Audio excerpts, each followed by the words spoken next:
In 1942, St Charles Seminary was opened by the Most Reverend Redmond Prendeville, the Archbishop of Perth and Metropolitan of the province. It was a day that was eagerly awaited by the Catholic congregation of Western Australia, that finally witnessed the opening of a preparatory seminary from which would come some of its future clergy. 80 years later today, as the Church celebrates the feast of St Charles Borromeo, we gather here to celebrate and pay our respects to members past and present, as well as friends, benefactors, and supporters of the seminary. The vast array of those who have contributed richly to the seminary's history and continuing progress. Thank you to all of you here who have gathered here this evening, who have joined us to celebrate this anniversary, a momentous milestone not only for St Charles Seminary, but also for the wider Catholic community here in WA. I don't come, of course, from Perth, and all of my formation as a Salesian and as a future priest was in Melbourne. I was here in Perth for 4 years in the late 90s. The Salesians in those days still had parishes. So I was here for 4 years and was teaching at Notre Dame. But as I was driving across this afternoon, I was trying to remember if I ever actually paid a visit to St Charles in those 4 years. I did come a few times later on because I'd come back to visit friends. Once I was stationed back in Melbourne, I'd come across to visit friends, and one of them, Sister Claire Shasinski, was teaching scripture at the seminary, and she would bring me over occasionally to say hello and have a look around the place. The first thing I'd want to say is that anybody who at any stage made a decision to come here to St Charles to try out a possible vocation to the priesthood entered into a process that would have been, I imagine, a very significant part of whatever then unfolded later on in your life. One of the things that comes to me from time to time as a bishop, and prior to here, of course, I was an auxiliary bishop in Melbourne, and prior to that, I was in charge of the formation of the Salesians in Melbourne.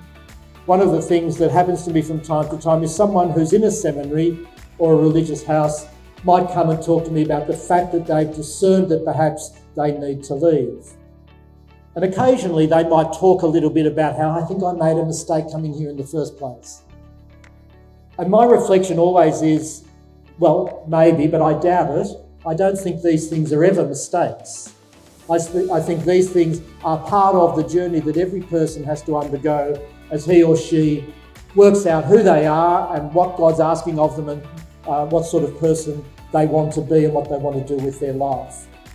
And so for some of these people who have come to me in the past, I've said, look, and I've kind of got my tongue half in my cheek, I'd say maybe God getting you into the seminary was the only way he could get you to the point where you were ready for the next thing that he wanted you to do with your life. So looking back, and I'm sure I'm, in a sense, preaching to the converted here, but I hope people can look back, whether you came and then decided that you needed to go elsewhere, or whether you came and stayed and continued on, to see that this was part of the way my life's journey has unfolded, and I can see the presence of God at work in all of that, both in the things that I remember with fondness and in the things that I remember with regret, or sometimes even maybe with anger. They're all part of the journey that we all undertake. So that's the first thing, very serious thing to say on an afternoon like this, but I think it's worth saying. The other thing that I wanted to do was just a very brief reflection on the fact that today does happen to be the feast of St Charles. St Charles is a very good model for a seminary, and of course he's remembered as the great reformer of seminaries after the Council of Trent. St Charles isn't a good model for a seminary because he developed a system of seminary formation that was meant to last forever. He was a good model for a seminary formator and as a patron for a seminary because in his own time and in his own day, he was able to read the signs of the times in the light of the gospel and know that it was time for something new and something different. We're in a similar position here in the seminary, and we're here in a similar position in the church. Many of you would know that we've just finished the plenary council and that I was the president of the plenary council.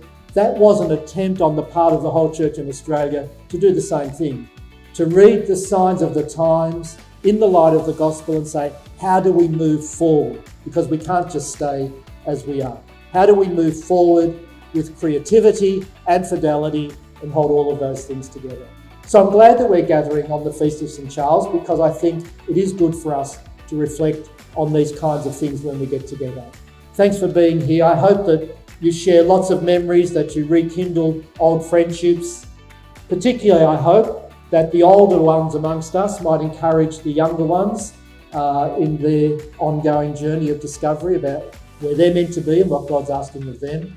And I hope that we all go away at the end of our time together here grateful for what's been and hopeful for what might still come.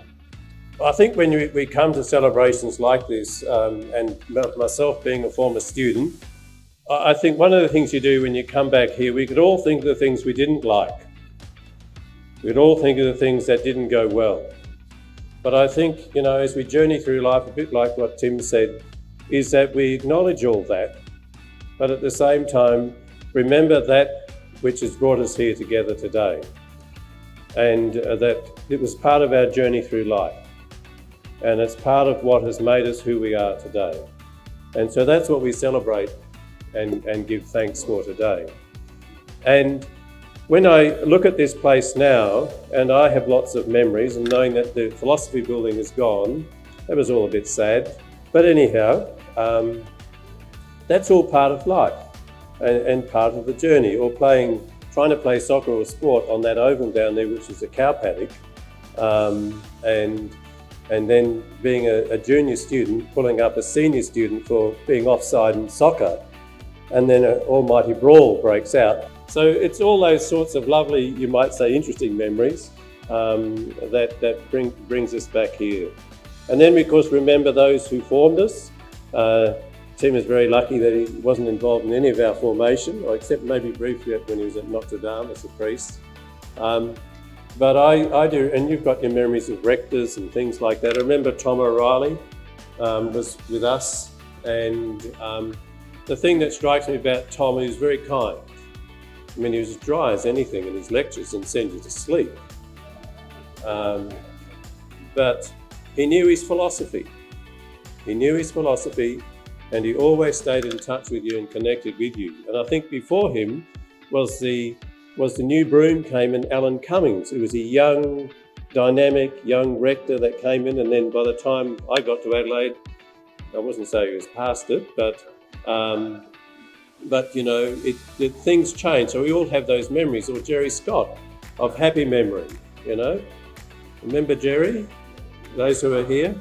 Remember Jerry would say, oh, it's sunny today, let's not have class. Imagine, Tim, would you be able to do that, being such a serious lecturer in theology? Or no, it's raining today, let's not have class. Or we'd study Italian with Ernie Clancy. Some of you will remember Ernie, but I remember people going into class for Italian, and we used to learn 3 years in a row, learned how to speak Italian. The same class every year,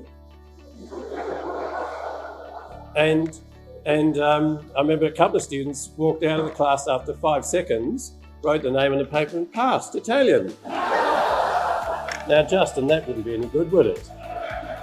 That's why you were sent to Genoa to learn Italian properly, and things like that. And then people like Michael Keating there, he would have learnt his Latin well, but that prepared him well to go to Rome and then become a good Latin scholar, which I believe he is now for the Archdiocese of Perth. So we have all those memories, and whether our journey continued on to priesthood, ministerial priesthood, or we journeyed in other directions, they've all shaped and moulded us and helped to become the person that we are today. And so when we do celebrate 80 years, it's to give thanks and praise to God for that opportunity that we had, and for the friendships that we formed and the memories that we still hold on to today. So my only final thought is that when I got the invitation, I realised my name was on it, and I realised why it was, and most of you probably don't know why. It was only the Archbishop and myself on it, is because in 1942, the Diocese of Bunbury didn't exist. It didn't exist. It was only the Diocese of Geraldton, Archdiocese of Perth and the Vicariate of the Kimberleys, and they were run by the Palatines. And so Bishop Gummer with Archbishop Prendeville jointly purchased this site, although Perth had the biggest share in it, of course. His father, Robert Crosswood, has found that out very well, hasn't he, Tim? He's found it out and checking out the archives and checking the history. So that's the reason. So there is always a relationship with the Diocese of Geraldton to this place. And for that, I'm very grateful. And it's just wonderful that we've got this gathering today to celebrate memories and to celebrate the stories of our life in this place. Thank you. But after Bishop Michael talking about the Vincentian formators, I get a bit worried standing here saying that I'm an ex-Vincentian as well, having known J.P. Wilkinson and Tom O'Reilly and quite a few others. I know what you went through. But tonight is a night of celebration. It's a night of meeting old acquaintances and hopefully making new acquaintances as well. It's a time in which we pause and we reflect on the past particularly and look forward to the future. Because the future of this place is dependent on you, very much so, that you can actually go out there and attempt to promote the idea of ministry and priesthood to others.